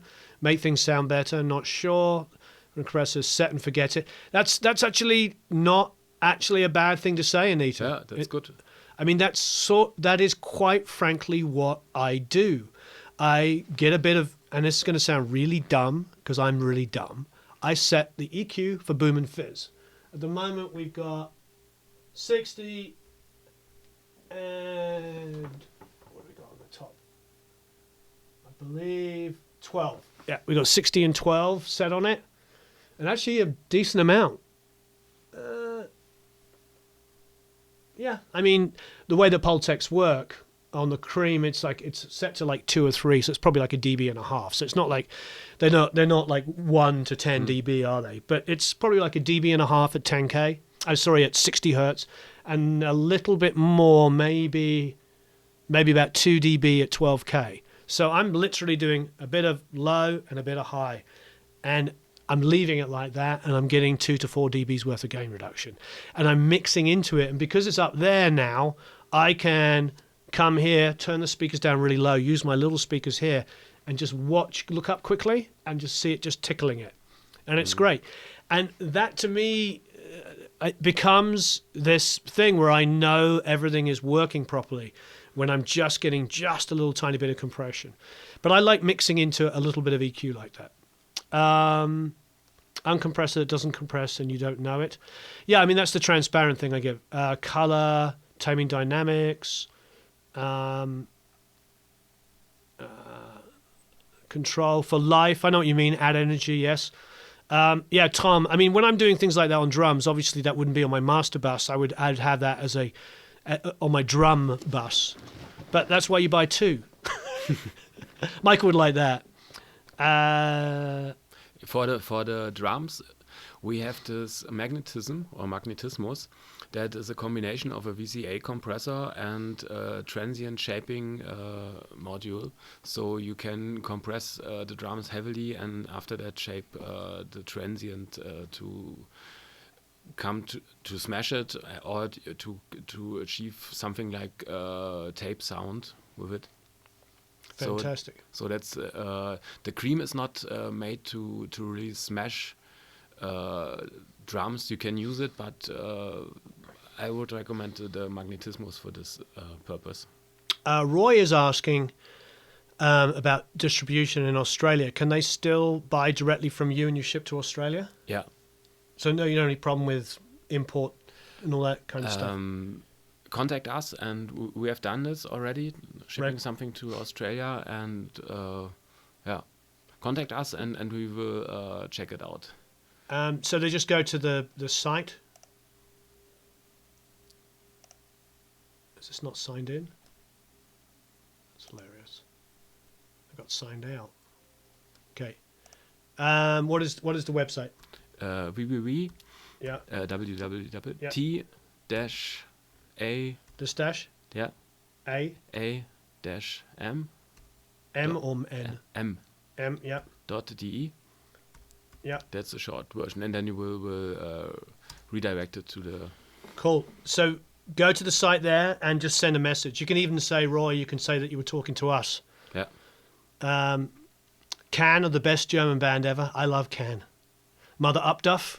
You know you're a fan. Do you know like 60s and 70s progressive rock bands, like German prog bands? Yeah, as a house fan, you have to know this. No. No, you don't. No. You see, Germany had in the early 70s had some of the best bands in the world that were very underground, and that's why Bowie came to Berlin and recorded 3 albums in a row. Yeah. You know, Low and Heroes and and the Lodger and all the stuff was done there because he wanted to soak up all of that music scene in Berlin. Berlin's still an amazing city for music. Probably one of the most vibrant in. So where is Musikmesse? Musikmesse is in Frankfurt. In Frankfurt. But now we have the Super Booth in Berlin. So that'd be worth going to. Which took over all the synthesizer stuff from Musikmesse. So no one goes to Musikmesse for synthesizers anymore. And I see. We have Super Booth, which is really huge after Great. only 3 years. Are you going to that? Do you? Yeah, we have been there, and we fantastic. since the first time. Schnitzel, personal mixed feedback, especially Schnitzel. very cool. Schnitzel or Schnitzel? Oh, I say Schnitzel. I try not to swear, so instead of saying shit, I always go Schnitzel or Schnitzel or whatever, rather than saying It's just I grew up with my family just weren't into swearing, so it's a long story. I'm here again to ask you a billion questions. All right, Vilma or Wilma, I don't know where you are. Verbrugge, is that Danish? Wilma, Warburg. Dutch? Maybe Dutch, yeah. Or South Africa. Yeah. So ask away. Ralph. Hello there, Ralph. How are you? What is the German's his name? His name is Michael. Yeah, Michael. Ah, there you go. Yeah, my wife has cousins called Michael, and in Polish it's Michał. Yeah. Yeah, Michał. Or she does it Michał. Michael. Yeah. All right. Well, we're going to Passport, another German brand. You spelled it, Warren. My ears are burning. Oh. Aramirau, Germany. Ah, Yeah. you're right. Yes. Holland. Yeah. So are you actually Holland or are you Netherlands? Because obviously us being Europeans, we know the difference. I don't know. Don't think Americans understand the difference between Holland and the Netherlands. So they call everybody from the Netherlands, they say they're from Holland. I know being Dutch, you'll understand, obviously, but yeah. I all my Dutch friends get they have to correct Americans. They're like, no, I'm from the Netherlands. They're like, isn't that the same place? They're like, no, there's Holland. And then Yeah, It's since when I'm from Germany, Yeah. and I'm not Bavarian, so Right. I don't run around in lederhose and yeah, exactly. Yeah, and it's like calling somebody Welsh English. They'd be like, what? I'm Welsh. Scottish. I'm Scottish. I'm not English. Yeah. yeah. But it's fun. Okay, fantastic. Netherlands. Queen did some records in Germany. Yes, they did. They did some of their best albums in Germany. I have never recorded in Germany. I've played there 100 times and never recorded. So maybe we have to do that. Got an email in Holland, and in your mail you said you were live at 10:30. There's a 9-hour time difference for you. Unfortunately, the way the email server works is that sometimes it arrives after we finish. More Polish people with Polish wives. Good jobs. Can you talk a little bit about the best use for the... Yeah. If you have another 10 hours of time, I can. Well, let's to finish up on that. Let's finish up. They've heard me talk. Yeah, Holland is a big part of the Netherlands. Exactly. Yeah, about the Schwerkraftmaschine. Usually, when I go somewhere and talk about it, it takes me 1 hour just to hurry through all the different modes, and so 1 hour is to just touch everything a little bit. So Right. so to tell about the use is it's hard. Is there anything that there's no one thing that people are absolutely loving it for? It can be used for a really different thing. Some people use it for mastering. Some people use it for mixing, for recording. So it has different modes. So it can has total different compression behavior. Right. And you can use it to leveling vocals. You can use it for mastering. You can use it to smash your drum loops, and because of the different modes. Right. And Fantastic. so it's hard to say in a few words what to use it for. Fantastic. Jürgen lives in Munich. I didn't know that, Jürgen. Thanks for letting us know. Yeah, I really want to go to Hansa Studios. Like, really. That would be absolutely amazing. All right, so, hey, Martin. Yeah, sorry, unfortunately, we are signing off. And hello there, Tony. Yeah, unfortunately, we're signing off now. Unbox the Schnizzle. Yeah, we are going to be unboxing some stuff, but we're going to do it. We're going to film it, and then the video will be out in a week or two. Okay, one last question from Bengt, and he said, I don't want to. Raumzeitmaschine. That's a tube reverb, and it was on my heart for a really long time. And it's a algorithmic reverb. Yep. So it's not impulse responses on. It's really calculated. Mm-hmm. It emulates a real room. Great. And it's combined. Of course, the calculation is done digitally. So. And it's combined on the analog part with tubes and transformers to give it on the input this tube and transformer sound, and also on the output. So Great. you have a room that sounds really clear and natural, combined with what the tubes and transformers give you to the sound. So Great. You should really try it out. And I'm going to. yeah, and it's also my philosophy of using gear. Mm-hmm. It has no sub-menus.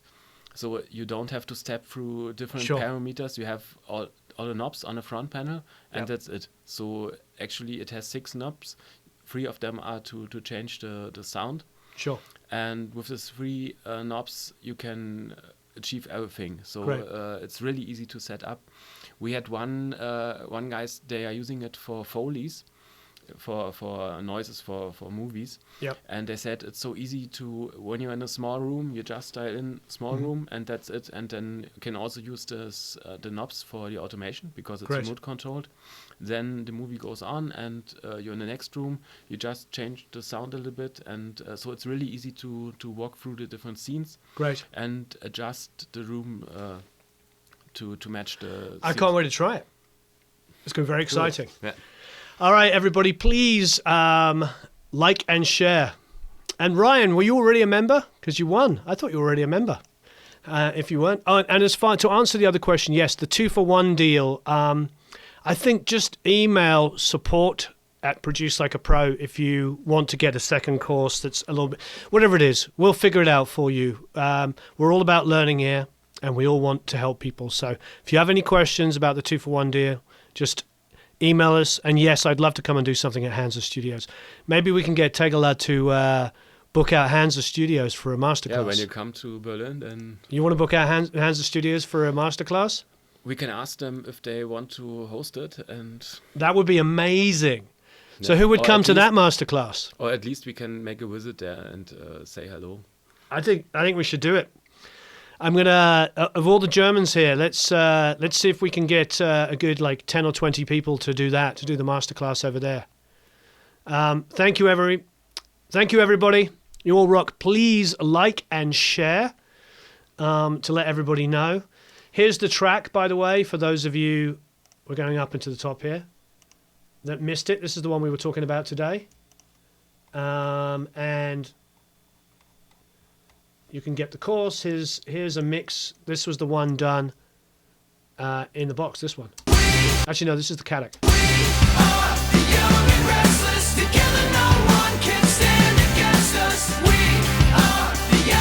Tiny little taster there. All right, you all rock. Have a marvelous time recording and mixing. Thank you, my friend. It was fantastic. It's great to be here.